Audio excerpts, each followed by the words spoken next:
Hello, നമ്മുടെ മഴത്തോരും മുൻപേ സീരിയലിൻ്റെ നാളത്തെ ഒരു പ്രൊമോ വിശേഷത്തിലോട്ട് നമുക്ക് പോയാലോ? അപ്പോൾ എല്ലാവരും സുഖമായിട്ടൊക്കെ ഇരിക്കണമെന്ന് കരുതുന്നു. നമ്മുടെ വീഡിയോസൊക്കെ നിങ്ങളൊന്ന് കാണുക, ലൈക്ക് ചെയ്യുക, ഷെയർ ചെയ്യുക, നിങ്ങളുടെ വിലയേറിയ അഭിപ്രായങ്ങളൊക്കെ ഒന്ന് കമൻറ്റ് ചെയ്യുക. അതോടൊപ്പം തന്നെ നമ്മുടെ ഈ കുഞ്ഞു ചാനൽ ഇതുവരെ സബ്സ്ക്രൈബ് ചെയ്തിട്ടില്ലെങ്കിൽ എല്ലാവരും നമ്മുടെ ചാനലൊക്കെ ഒന്ന് സബ്സ്ക്രൈബ് ചെയ്ത് സപ്പോർട്ട് ചെയ്യുക. അപ്പോൾ നാളത്തെ വിശേഷത്തിലോട്ട് നമുക്ക് പോവാം. നമ്മുടെ ബാലചന്ദ്രൻ അങ്ങനെ ഹോസ്പിറ്റലിൽ നിന്ന് ഡിസ്ചാർജായി തിരിച്ച് വീട്ടിലോട്ട് വരികയാണ്. അപ്പോൾ വരുന്ന സമയത്ത് നമ്മുടെ മനു, നമ്മുടെ വൈജയന്തി, കൃഷ്ണജ മോള് ഇത്രയും പേരുമായിട്ടാണ് വരുന്നത്. അപ്പോൾ പോകുന്നതിന് മുന്നേ ആയിട്ട് തന്നെ ഡോക്ടർ എല്ലാ കാര്യങ്ങളും വൈജയന്തിയോട് പറയുന്നുണ്ട്. അതായത് പഴയതുപോലെയല്ല, ഇനി മുതൽ എല്ലാ കാര്യങ്ങളും അതായത് കൂടുതൽ ഇമോഷൻസ് വരുത്തുന്ന രീതിയിൽ ബാലചന്ദ്രനോട് ഒരാൾ പോലും പെരുമാറരുത്. കാരണം അത്രയ്ക്ക് ബോഡി വീക്കാണ്. 3 ബ്ലോക്ക് ഉള്ളതിൽ 2 ബ്ലോക്ക് മാത്രമേ നമുക്ക് റിങ് ഇടാൻ പറ്റിയിട്ടുള്ളൂ. ഒരെണ്ണം ഒന്നും ചെയ്യാൻ പറ്റിയില്ല. കാരണം ഹൈ BP, ഓവർ ബോഡി ഇതുമായിരുന്നു. അതുകൊണ്ട് അതനുസരിച്ചിട്ട് നിങ്ങൾ ഹാൻഡിൽ ചെയ്തിടണം, ഇല്ലെങ്കിൽ ബാലചന്ദ്രൻ്റെ അത് വളരെ ദോഷം ചെയ്യും എന്നൊക്കെ പറയുന്നുണ്ട്. അപ്പോൾ വൈജയന്തി ഡോക്ടറോട് ചോദിക്കുന്നുണ്ട്, ഇത് എന്നോട് മാത്രം എന്തിനാണ് ഡോക്ടറെ പറയുന്നത്?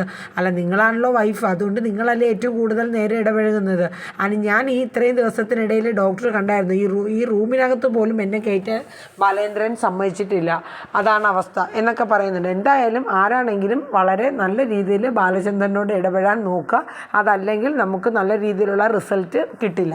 അപ്പോൾ അങ്ങനെ ഡിസ്ചാർജും കാര്യങ്ങളൊക്കെ ആയി. അപ്പോൾ ബില്ല് കൊണ്ടുവന്നപ്പോൾ മനു സിസ്റ്റർ കൊണ്ടുവന്ന് മനുവിൻ്റെ കൊടുക്കുന്നു. അപ്പോൾ അത് വൈജ മേടിക്കാനായിട്ട് പോയപ്പോൾ ബാലചന്ദ്രൻ പറഞ്ഞു, എനിക്ക് അടയ്ക്കാനുള്ള കഴിവുണ്ട്, നിൻ്റെ പൈസ കൊണ്ട് അടയ്ക്കേണ്ടെന്ന് പറയുന്നുണ്ട്. ഇതെന്താണ് ബാലചന്ദ്രൻ, ഞാൻ നിങ്ങളോട് എന്തെങ്കിലും തെറ്റ് ചെയ്തോ? എന്നെ ഇമാതിരി അവോയ്ഡ് ചെയ്യുന്ന എന്തിനാണ്? ഞാൻ അധികം സംസാരിക്കുന്നില്ല, എനിക്ക് നിന്നോട് സംസാരിക്കാൻ താല്പര്യമില്ല. മനു, നിൻ്റെ അക്കൗണ്ടിൽ പൈസ ഉണ്ടെങ്കിൽ നീ ഒന്ന് അടയ്ക്കുക, അല്ലെങ്കിൽ എൻ്റെ അക്കൗണ്ടിൽ നിന്ന് എടുത്തിടുക. അങ്ങനെ പറഞ്ഞിട്ട് ആ പൈസ പേയ്മെൻറ്റ് മനു പോയി ബില്ല് പേ ചെയ്യാണ്. അപ്പോൾ വീട്ടിൽ നമ്മുടെ അലീന ബാലേന്ദ്രൻ വരുമ്പോൾ റൂമൊക്കെ നല്ല ക്ലീൻ ചെയ്ത് തുടച്ച്, കാര്യം ഹോസ്പിറ്റലിൽ നിന്ന് വരുന്നതാണല്ലോ, അപ്പോൾ ഇൻഫെക്ഷനും മറ്റു കാര്യങ്ങളൊന്നും വരാണ്ട് എല്ലാം നല്ല രീതിയിലാക്കണമല്ലോ. അങ്ങനെ മുത്തശ്ശി പറഞ്ഞ് വൈജയന്തി നമ്മുടെ അലീന എല്ലാം നല്ല നീറ്റായിട്ട് ക്ലീൻ ചെയ്ത് വെക്കുകയാണ്. അപ്പോഴേക്കും കാറിൻ്റെ ഒരു ഒച്ച കേൾക്കുകയാണ്. അന്ന് രോഹിത്തും നമ്മുടെ ബബിതയൊക്കെ വീട്ടിൽ തന്നെ ഉണ്ട്. അപ്പോൾ ബാലേന്ദ്രൻ്റെ വണ്ടി വന്നു. അങ്ങനെ നമ്മളെ കൃഷ്ണജ മോള് കൈ പിടിച്ച് ബാലേന്ദ്രനെ കാറിൻ്റെ അകത്തുനിന്ന് കയറ്റുകയാണ്. അപ്പോൾ ബാലേന്ദ്രൻ മനസ്സിൽ കരുതുന്നുണ്ട്, ഇനി മുതൽ ഈ വീട്ടിൽ എൻ്റെ ഒരു 2ാം ജന്മമാണ്. അപ്പോൾ ഇനി മുതൽ എൻ്റെ തീരുമാനങ്ങൾക്കായിരിക്കും ഈ വീട്ടിൽ വില എന്നൊക്കെ ബാലചന്ദ്രൻ കാറിൽ ഇരുന്ന് പറയുന്നുണ്ട്. അപ്പോൾ നമ്മുടെ കൃഷ്ണജ മോള് ചോദിക്കുന്നുണ്ട്, എന്താണ് വെച്ചാൽ അങ്ങനെയൊക്കെ ഒരു മാറ്റങ്ങൾ? അല്ല, ഇനി മുതൽ അങ്ങനെയായിരിക്കും. അപ്പോൾ ഇത് വൈജയെ കൊള്ളിച്ചാണ് പറയുന്നതെങ്കിലും വൈജ കമാന്നൊരക്ഷരം വണ്ടി ഇരുന്ന് മിണ്ടുന്നില്ല. കാര്യം ഇനി താൻ മിണ്ടി കഴിഞ്ഞ് കഴിഞ്ഞാൽ അത് ഇനിയിപ്പോൾ മനുവും കൃഷ്ണജയും എല്ലാം കൂടെ എൻ്റെ മെക്കിട്ട് കയറും. അതുകൊണ്ട് താൻ ഇത് കേട്ട ഭാവമേ കാണിച്ചില്ല. അങ്ങനെ വീടെത്തി. അപ്പോൾ അലീന ഓടി വന്ന് ഡോറ് തുറക്കുകയാണ്. അപ്പോൾ അലീനയെ കണ്ടതും വൈജയന്തി തുറിച്ചങ്ങ് നോക്കുകയാണ്. അവൾ വന്നേക്കുന്നു, കണ്ടില്ലേ, അവൾ കാണാൻ വേണ്ടി വന്നേക്കുന്നു, കാഴ്ച കാണാൻ. എന്നിട്ട് അലീനയ്ക്ക് ചോദിക്കണമെന്നുണ്ടായിരുന്നു. ബാലേന്ദ്രൻ കാറിൽ നിന്ന് ഇറങ്ങി അകത്തോട്ട് വന്നപ്പോൾ അലീനയുടെ മുഖത്തോട്ടൊന്ന് നോക്കി ചിരിച്ചു. അപ്പോൾ അലീനയ്ക്ക് ചോദിക്കണമെന്നുണ്ടായിരുന്നു, സാർ എങ്ങനെയുണ്ട്, ഇപ്പോൾ കുറവായോ എന്ന്. പക്ഷേ മേഡത്തെ വൈജയെ പേടിച്ച് അലീന അത് ചോദിച്ചില്ല. അങ്ങനെ മനു അകത്ത് വന്നപ്പോൾ മനുവിനോട് ചോദിച്ചു, മനുവേട്ടാ ഇപ്പോൾ എങ്ങനെയുണ്ട്, സാറ് ഒരുവിധം ഭേദപ്പെട്ടോ? കുഴപ്പമില്ല, ആയി വരുന്നു, ഇനി എല്ലാ കാര്യങ്ങളും നീ വേണം നോക്കാൻ. ഞാൻ പോകാൻ വേണ്ടി ഇരിക്കുകയല്ലേ മനുവേട്ടാ. എങ്ങോട്ട്? നീ എങ്ങോട്ടും പോകണ്ട, നീ അവിടെ മിണ്ടാതിരിക്കുക എന്ന് പറഞ്ഞിട്ട് മനു അകത്തോട്ട് ബാഗും കാര്യങ്ങളൊക്കെ കൊണ്ടുവന്ന് വെക്കുകയാണ്. അപ്പോൾ നമ്മുടെ വൈജ അലീനനെ ഒന്നും കൂടെ തുറിച്ചൊക്കെ നോക്കുകയാണ്. എന്നുവെച്ചാൽ ഇതിനെല്ലാം കാരണം നീ അല്ലേ എന്നുള്ളൊരു മട്ടിൽ. പക്ഷേ ഇപ്പോൾ ഒന്നും പറയാൻ പറ്റില്ലല്ലോ, മനു ഉണ്ട്, പിന്നെ ഇനി ബാലേന്ദ്രൻ ഏത് രീതിയിലാണ് പ്രതികരിക്കുന്നത് അതൊന്നും അറിയില്ലല്ലോ. അതുകൊണ്ട് വലിയ സംസാരത്തിന് പോയില്ല. എന്നിട്ട് അലീനയോട് ചോദിച്ചു, നീ ബാലേന്ദ്രൻ്റെ റൂമൊക്കെ എല്ലാം ക്ലീൻ ചെയ്തോ എന്ന് ചോദിച്ചു. എല്ലാം ക്ലീൻ ചെയ്തു മേഡം എന്ന് പറയുന്നുണ്ട്. അപ്പോഴേക്കും മുത്തശ്ശിയോട് ഓടി ചെന്നിട്ട് അലീന പറയുന്നുണ്ട്, ബാലേന്ദ്രൻ സാർ വന്നിട്ടുണ്ട്. ഓ പൊന്നു മോനെ, നീ വന്നോടാ, ഒരു കുഴപ്പമില്ലല്ലോ ദൈവമേ എന്ന് പറഞ്ഞ് മുത്തശ്ശി സങ്കടപ്പെട്ട് പ്രാർത്ഥിക്കുകയാണ് കേട്ടോ. അപ്പോൾ അത് കഴിഞ്ഞിട്ട് നമ്മുടെ വൈജ നമ്മുടെ ബാലേന്ദ്രനെ വിളിക്കുകയാണ്. ബാലേന്ദ്രൻ വന്നോളൂ, റൂമൊക്കെ എല്ലാം റെഡിയാക്കി ഇട്ടിട്ടുണ്ട്. റൂമോ? ഇത് നിൻ്റെ റൂമല്ലേ? അപ്പോൾ ആ കൃഷ്ണജ പറയും, അച്ഛൻ എന്താ ഈ പറയുന്നത്, ഇത് അച്ഛൻ്റെയും കൂടെ റൂമല്ലേ? അപ്പം പറയാം, അല്ല, ഇനി മുതൽ ഈ റൂം വൈജയുടെ, എനിക്ക് വേറൊരു റൂം മതി.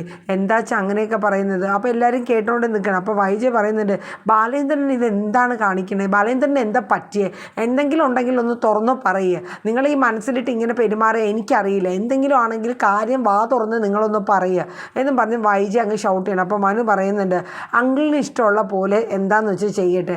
അപ്പോൾ കൃഷ്ണജിയോടും അലീനയോടും കൂടെ പറയുന്നുണ്ട് എൻ്റെ ഡ്രസ്സും സാധനങ്ങളെല്ലാം മേളിലത്തെ ബെഡ്റൂമിലോട്ടാക്കുക. അപ്പോൾ ബബിത പെട്ടെന്ന് ഷോക്കാവുന്നുണ്ട്. കാരണം ബബിതയുടെ ചുറ്റിക്കളിയും കാര്യങ്ങളൊന്നും നടക്കില്ലല്ലോ. അച്ഛാ അത്രയും മേളിൽ പോയി ഇനി കിടക്കണോ അച്ഛാ, സ്ട്രെയിൻ ചെയ്ത് സ്റ്റെപ്പൊക്കെ കയറണ്ടേ, അത് കുഴപ്പമില്ല. അപ്പോൾ കൃഷ്ണജയും പറയുന്നുണ്ട് സ്റ്റെപ്പൊക്കെ കയറുമ്പോൾ ബുദ്ധിമുട്ടല്ലേ, അത് സാരമില്ല, എന്തായാലും എനിക്ക് മേളിൽ ഇനി ഞാനും അവളും ഒരു മുറിയിലുള്ള ഒരു കിടക്കോ അല്ലെങ്കിൽ ഒരുമിച്ചുള്ള ഒരു ജീവിതവും ഇനിയില്ല എന്നിങ്ങനെ ബാലേന്ദ്രൻ എല്ലാവരും കേൾക്കെ തന്നെ പറയുന്നുണ്ട്. വൈജയ്ക്കാണെങ്കിൽ ഇതൊക്കെ കേട്ടിട്ട് അങ്ങോട്ട് സഹിക്കാൻ പറ്റുന്നില്ല. എന്താണ് ഈ ബാലേന്ദ്രൻ എന്തൊക്കെയാണ് ഈ പറയുന്നതും കാണിച്ച് കൂട്ടുന്നത്, ഒരു നിവർത്തിയില്ല ഇയാളെ കാര്യം. എന്തായാലും ഒന്നും മിണ്ടുന്നില്ല. അയാൾക്ക് ഇഷ്ടമുള്ളതുപോലെ എന്താണെന്ന് വെച്ചാൽ ചെയ്യട്ടെ. പക്ഷേ ബബിതയ്ക്ക് അത്ര ഒരു രസമല്ല. കാര്യം എന്ന് വെച്ചാൽ ഫോൺ ചെയ്യലും മറ്റു കാര്യങ്ങളൊക്കെ ആയിട്ട് ബബിത ഒളിച്ചും പാത്തുമൊക്കെ റൂമിൽ ഇരുന്ന് ചെയ്യുന്നതല്ലേ. അപ്പോൾ അതിനൊക്കെ ഇനിയിപ്പോൾ ഒരു കോട്ടം വരും എന്നുള്ള ചിന്തയിലാണ് ബബിത.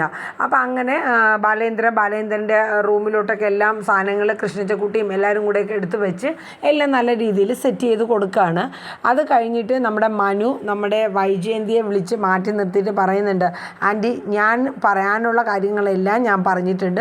ഇത്രയും നാൾ ഈ വീട്ടിൽ എങ്ങനെയായിരുന്നു എന്നുള്ളതല്ല, ഇനി അങ്ങോട്ട് വളരെ കെയർ ചെയ്ത് പോകണം, ഇല്ലെങ്കിൽ അങ്കിളിനെ നമുക്ക് നഷ്ടപ്പെട്ടു പോകും. അത് ആൻറ്റി എപ്പോഴും കരുതി വെക്കണം. വൈജ ഒന്നും റെസ്പോണ്ട് ചെയ്യല്ല കേട്ടോ. വൈജയ്ക്ക് ഉള്ളിൽ പകയും ദേഷ്യവും സങ്കടവും എല്ലാം കൂടായിട്ട് ഇങ്ങനെ വൈജ നിൽക്കുന്ന ഒരു സീനാണ്. അപ്പോൾ മനു പറഞ്ഞു എല്ലാ ഡോക്ടറാണെങ്കിലും മറ്റുള്ളവരൊക്കെ പറഞ്ഞ് ആൻറ്റിയെ മനസ്സിലാക്കിയിട്ടുണ്ട്. കാരണം ആൻറ്റിയുടെ ആ ഒരു ഹാർഡായിട്ടുള്ള സംസാര രീതികൾ ഒഴിവാക്കണം എന്നുള്ളതാണ് ഞാൻ ഉദ്ദേശിച്ചത്. അല്ലെങ്കിൽ നമുക്ക് പല പ്രശ്നങ്ങളും വരും. ആദ്യം അങ്കിളൊന്ന് നോർമൽ ആവട്ടെ, മൈൻഡൊക്കെ ഒന്ന് നോർമലായി ഈ ഒരു റെസ്റ്റും കാര്യങ്ങളൊക്കെ കഴിഞ്ഞിട്ട് നമുക്ക് എന്താണ് സംഭവം എന്ന് ചോദിക്കാം. ഈ ഒരു കേസ് എന്തുകൊണ്ട് അങ്ങനെ വന്നു എന്നുള്ളത് ചോദിക്കാം. അപ്പോൾ നമ്മുടെ വൈജയെ മനസ്സിൽ കരുതുന്നുണ്ട്. ശരിയാണ്, എന്തായാലും ഇയാളൊന്ന് റിക്കവറായി വരട്ടെ, എന്നിട്ട് നമുക്ക് വേണ്ടുന്നത് എന്താണെന്ന് വെച്ചാൽ നമുക്ക് ചെയ്യാം എന്ന രീതിയിൽ വൈജയും ആക്കുകയാണ്. അപ്പോൾ അത് കഴിഞ്ഞ് പിന്നെ കാണിക്കുന്നത് എന്നാന്ന് വെച്ചാൽ അലീനയുടെ അടുത്ത് നമ്മുടെ ബാലേന്ദ്രൻ വിളിച്ച് പറയുന്നുണ്ട് അലീന എനിക്കൊരു ലെമൺ ടീ കൊണ്ടുവരാൻ പറയുന്നുണ്ട്. അതെന്തിനാ അവളുടെ അടുത്ത് പറയുന്നത്, ഞാൻ കൊണ്ടുതരില്ലേ, നീ എൻ്റെ കാര്യങ്ങളിലൊന്നും ഇടപെടേണ്ടെന്ന് ഞാൻ പറഞ്ഞില്ലേ വൈജ, അലീന കൊണ്ടുവന്നാൽ മതി എന്ന് പറയുന്നുണ്ട്. അപ്പോഴേക്കും അങ്ങോട്ട് വൈജയ്ക്ക് അങ്ങോട്ട് ദേഷ്യം വരികയാണ്. ഒന്നാമത് വൈജയനെ ഒന്നും ചെയ്യിപ്പിക്കുന്നില്ല. അപ്പോൾ അലീനേനെ വിളിക്കുമ്പോൾ വൈജയുടെ ദേഷ്യം അങ്ങോട്ട് ഇരട്ടിക്കുകയാണ്. അപ്പോൾ കൃഷ്ണജയ്ക്ക് മനസ്സിലായി അമ്മയ്ക്ക് ദേഷ്യം വരണം. പക്ഷേ വൈജ വലിയ രീതിയിലൊന്നും ഷൗട്ട് ചെയ്യുന്നില്ല. എന്നിട്ട് പുറത്തോട്ട് വന്നിട്ട് അലീനയുടെ മെക്കിട്ട് അങ്ങോട്ട് കയറുകയാണ്. അത് നീ ഞങ്ങളിവിടെ ഉണ്ട്, നീ വലിയ ആളായിട്ട് ബാലേന്ദ്രൻ്റെ റൂമിൽ കയറി വലിയ ആളായിട്ട് ആളുകളെ ഏൽക്കാനൊന്നും നീ നിൽക്കണ്ട എന്ന രീതിയിലൊക്കെ പറഞ്ഞ് അലീന എന്നെ ഒച്ചയെടുക്കുകയാണ്. അവസാനം ലെമൺ ടീ ഇട്ട് കൊണ്ടുവന്ന് കൊടുക്കുകയാണ്. എന്നിട്ട് അലീനയ്ക്ക് പറ്റില്ല. അലീന മുത്തശ്ശിയുടെ മുമ്പിൽ പോയിരുന്ന് കുറേ കരഞ്ഞിട്ട് പറയുന്നുണ്ട് മുത്തശ്ശി എന്നെ കൊണ്ട് പറ്റില്ല മുത്തശ്ശി, എനിക്ക് എന്ത് ചെയ്യണമെന്ന് അറിഞ്ഞില്ല. മനുവേട്ടനാണെങ്കിൽ പറയണു പോകണ്ട, സാറിൻ്റെ കാര്യങ്ങളൊക്കെ നോക്കണം, നീയും കൂടെ ഇവിടെ നിന്ന് പോയാൽ പിന്നെ ആകെ അവതാളത്തിലാവുമെന്ന് പറഞ്ഞിട്ടാണ് മനുവേട്ടൻ പോയിരിക്കുന്നത്. ഞാൻ എന്താ ചെയ്യേണ്ടത്? അപ്പം നമ്മുടെ മുത്തശ്ശിക്ക് ആകെ വിഷമമാവുന്നുണ്ട്. കാര്യം എന്ന് വെച്ചാൽ ഒരിക്കലും വൈജയുടെ സ്വഭാവം ഒരിക്കലും നന്നാവാൻ പോണില്ല. ഇനിയും ഈ ഒരു ക്രൂരത തന്നെയായിരിക്കും നിൻ്റെ കൂടെ. ഇനിയിപ്പോൾ ഒന്നും കൂടെ കൂടുമെങ്കിലേ ഉള്ളൂ. മോളെ ഞാൻ എന്താ പറയണത്, എനിക്ക് നീ പോകണമെന്ന് എനിക്ക് ഓർക്കാൻ കൂടി വയ്യ. നീ ഒരു കാര്യം ചെയ്യും, ബാലചന്ദ്രന് സമയം കിട്ടുമ്പോൾ നീ ഒന്ന് പോയി ബാലചന്ദ്രനോട് സംസാരിക്കുക. കാര്യം മനുവും ബാലേന്ദ്രനും ആണല്ലോ നിന്നെ ഇവിടെ കൊണ്ടുവന്നാക്കിയത്. അപ്പോൾ അവനോട് ചോദിച്ചൊരു അഭിപ്രായം അറിയാനുള്ള ഒരിത് നിനക്കുണ്ട്. അതുകൊണ്ട് നീ എന്തായാലും ബാലേന്ദ്രനോട് കാര്യങ്ങളൊക്കെ ഒന്ന് ചോദിച്ച് മനസ്സിലാക്കാൻ പറയുന്നുണ്ട്. അങ്ങനെ നമ്മുടെ അലീന അവസരം നോക്കിയിരിക്കുകയാണ്. അപ്പോൾ എല്ലാവരും ഒന്ന് മാറിയ സമയം നോക്കി ബാലേന്ദ്രൻ സാറിൻ്റെ അടുത്ത് ചെല്ലുകയാണ്. എന്നിട്ട് പറയുന്നുണ്ട് സാറ് സുഖപ്പെട്ട് വരുന്നതിന് വേണ്ടിയാണ് ഞാൻ കാത്തിരുന്നത്. സാറ് 2 ദിവസം ഇവിടെ നിന്ന് മാറിയില്ലോ, അന്നേരം ഞാൻ ബാഗൊക്കെ റെഡിയാക്കിയതാണ്. പിന്നെ സാറ് ഇവിടെ ഇല്ല, സാറിനോട് പറയാണ്ട് പോകുന്നൊരു നിന്ദികേടാണല്ലോ, അതുകൊണ്ടാണ് ഞാൻ പറയാത്തത് എന്ന് പറഞ്ഞിട്ട് അലീന ചോദിക്കുന്നുണ്ട്. ഞാൻ ഇനി പൊക്കോട്ടെ സാറേ, ഞാൻ ഇവിടെ നിൽക്കുന്നത് മാഡത്തിന് ഒട്ടും പറ്റില്ല. കാര്യം കണ്ടില്ലേ സാറ്, കണ്ടില്ലേ മാഡത്തിന് അമ്മാതിരി ദേഷ്യവും വൈരാഗ്യം പോലെയാണ് എന്നോട്. ഞാൻ എന്ത് തെറ്റ് ചെയ്തു എന്നുള്ളത് എനിക്കിപ്പോഴും അറിയില്ല. അപ്പോൾ ബാലേന്ദ്രൻ ഒന്നും മിണ്ടുന്നില്ല. നീ എങ്ങോട്ട് പോകാനാ നീ പറയണത്? ഞാൻ വിചാരിച്ചു കുറച്ച് നാൾ രേവതിക്കുട്ടിയുടെ വീട്ടിൽ പോയി നിൽക്കാം, അവിടെ നിന്ന് മനുവേട്ടനോ മറ്റാരെങ്കിലും സേഫായിട്ടൊരു ജോലി തയ്യാറാക്കി തരുമ്പോൾ അങ്ങോട്ടേക്ക് പോകാമെന്ന രീതിയിലാണ് കണക്കാക്കി നിൽക്കുന്നത്. അപ്പോൾ നീ പോകാൻ തീരുമാനിച്ചു. പക്ഷേ എൻ്റെ അഭിപ്രായം, നിന്നെ ഞാനാണ് ഇവിടെ കൊണ്ടുവന്നത്, നീ എപ്പോൾ പോകണം പോണ്ട എന്നുള്ളതൊക്കെ തീരുമാനിക്കാനുള്ള അധികാരം എനിക്കാണ്, നീ ഇപ്പം എന്തായാലും ഇപ്പം പോകുന്നില്ല എന്ന് പറയുന്നു. സാർ ഞാൻ എന്താ ചെയ്യേണ്ടത്? പക്ഷെ എന്നിട്ട് നമ്മുടെ അലീന സങ്കടപ്പെട്ട് കരഞ്ഞ് അങ്ങനെ നിൽക്കുകയാണ് കേട്ടോ. അപ്പോൾ ഈ ഒരു ഏകദേശ രംഗങ്ങളൊക്കെയാണ് ഇനി നാളെയും അതിനോടനുബന്ധിച്ചും ഒക്കെ ആയിട്ട് വരുന്നത്. അപ്പോൾ അതിൻ്റെ ഒരു കുറച്ച് ഇൻട്രോ മാത്രമാണ് ഞാൻ നിങ്ങളുടെ മുന്നിൽ പ്രൊമോ ആയിട്ട് പറയുന്നത്. അപ്പോൾ എല്ലാവരും നമ്മളെ വീഡിയോസൊക്കെ ഒന്ന് കണ്ട് സപ്പോർട്ട് ചെയ്യുക. മഴതോരും മുമ്പേ സീരിയൽ ഇനി ഏതെല്ലാം രീതിയിൽ മുന്നോട്ട് പോകുമെന്ന് നമുക്ക് കണ്ടു തന്നെ അറിയാം. അപ്പോൾ എല്ലാവരും നമ്മുടെ വീഡിയോസൊക്കെ ഒന്ന് സപ്പോർട്ട് ചെയ്യുക. Tata, bye bye, take care.